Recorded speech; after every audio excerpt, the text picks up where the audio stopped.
Uh-oh, it's an earthquake, and it looks like all the dinosaur eggs have fallen into the valley. Now it's up to us brave dinosaurs to navigate the shifting ground and spewing lava to save them. This video is made so that you can watch it as you set up the game and take your first turns. Feel free to watch it as a group when the game is at the table. In this cooperative game, you'll each be taking turns playing as your dinosaur, taking actions in order to try to save as many eggs as you can as a team. If you save all the eggs, you're guaranteed a victory. If you don't save them all, it's not a guaranteed loss, but you're more likely to win the more eggs you save. There are 2 more ways the game can end early, but we'll talk about those more later. Let's get the game set up, and don't worry, we'll give you a chance to pause the video after each step.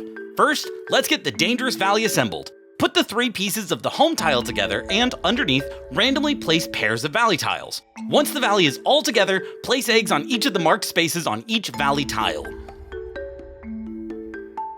Next, place out the earthquake track and the earthquake die. These will be used to shift the valley around during the game. The earthquake track has 2 sides, one labeled the challenge side for when you're looking for a real doozy of an earthquake, and an easygoing side for a more relaxed apocalyptic scenario.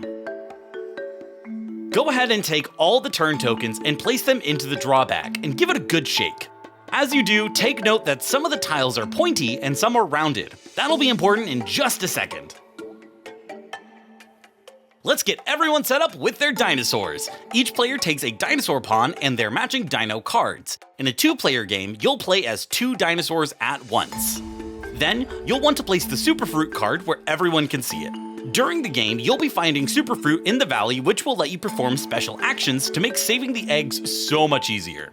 This card is where all the delicious Superfruit will go before you eat it. Uh-oh, dinos, it's the first earthquake! Whenever there's an earthquake, you'll roll the earthquake die and move the tiles with the matching symbols a number of spaces towards that symbol. To finish setting up the game, you'll start with 1 earthquake to kick things off. Have 1 player grab the earthquake die and roll it. Then, you'll move the tiles that match the symbols 2 spaces towards the side of the tile with that symbol. Once you do that, the game will be fully set up and ready to play. Let's rescue some eggs! Here's an overview of what you're going to do on your turn. You will draw a token from the bag, you'll take a number of actions as shown on that token, then you'll resolve the back of that token, be it lava or an earthquake, or finding some delicious superfruit. Once you do all of that, the next player clockwise will take their turn. In a 2-player game, both players will play as their left dinosaur for 1 turn, and as their right dinosaur for their next turn.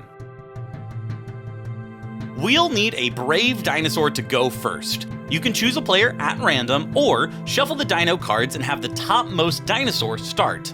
Go ahead and pass your starting player the draw bag. Now it's time to draw your turn token. As you feel around in the bag, you'll find that some tokens are spikier than other tokens. The spikier they are, the more actions you might get to do, meaning more chances to save the eggs and run around in the valley.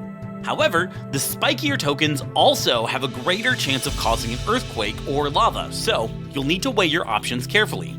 First player, draw a token from the bag. It can be super spiky and risky, or smoother and safer. The choice is yours.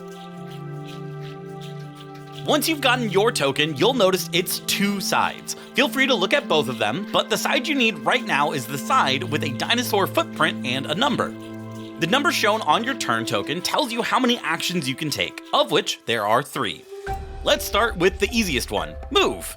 When you've got actions to spend, you can spend 1 to move your dinosaur 1 space in any direction.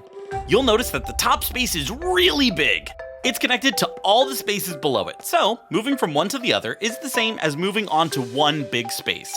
In fact, it's the only space big enough to hold more than 1 dinosaur, so keep that in mind. The second action is stomping. You could spend 1 action to stomp the ground with your mighty dinosaur feet. This will cause the earth to shift left or right. This can push other tiles as well. The last action you can take is an alley-oop. Dinosaurs are strong and can toss each other around. Using an action, you can have nearby dinosaurs toss you over their head, or you could toss them over your head. Use this to get further eggs quicker or pull a dinosaur to safety. So remember, the number of actions you can take is the number on the token, and you may pick from the move, stomp, and alley-oop actions. You can do any combination of them as many times as you'd like, so long as you have actions left to spend. The last thing we need to talk about before you can start moving your dinosaur is how you'll be saving your eggs. When a dinosaur enters a space with an egg, it picks it up automatically, no extra action required. You'll place that egg on your dinosaur's back to help you remember that you're carrying one. From then on, that egg is your responsibility until you can get it safely back to the nest. You can't enter a space with another egg in it if you already have one, as historically, dinosaurs can only carry one egg at a time.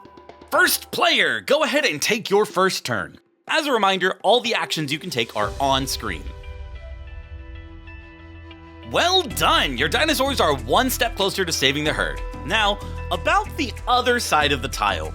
It can be one of 3 colors. You may want to skip the video to these times if you don't want to hear all of them explained right now.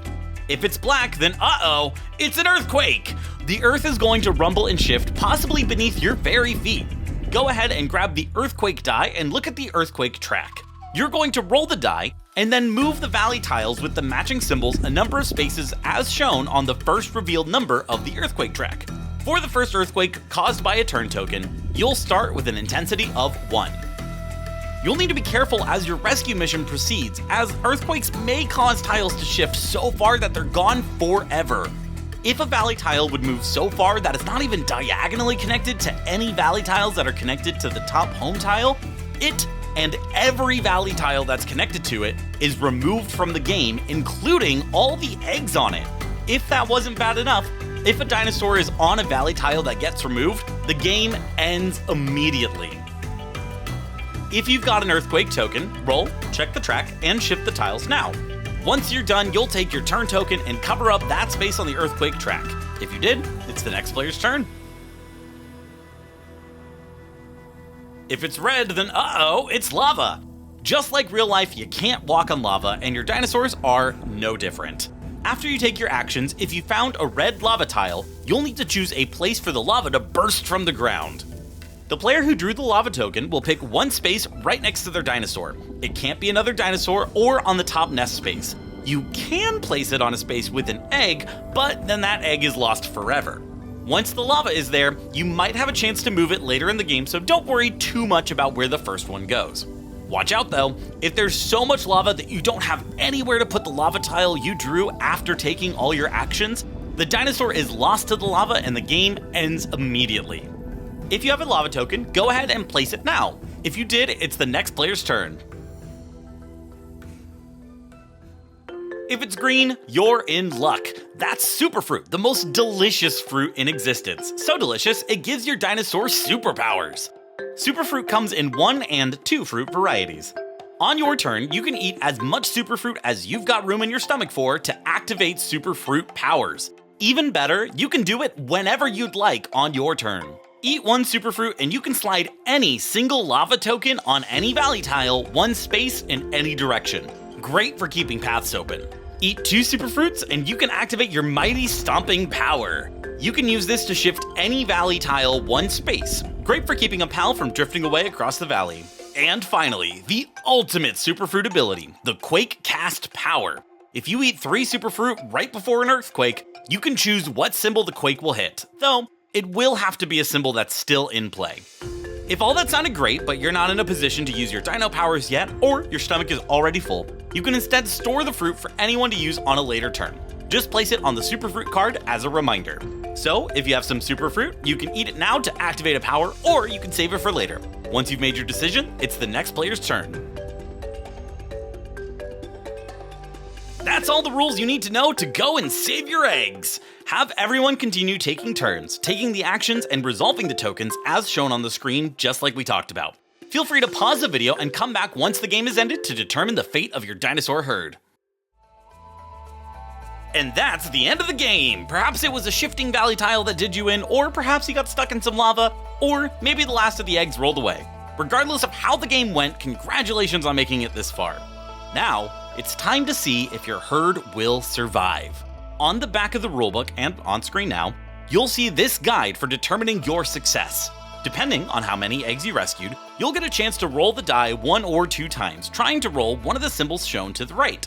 If you gathered all the eggs, no need to roll. Your dino family's safety is guaranteed. If you gathered none, well, we all have our bad days. Go ahead and roll the earthquake die, checking the symbol you roll against the symbols on the guide. If you rescued 7 to 9 eggs, you'll get an additional chance to roll the die. If you rescued 10 or 11, you get one final reroll to see if your herd survived. Congratulations, my condolences. At the very least, you now know how to play Uh-Oh Dino. Thanks for playing, and good luck during future earthquakes.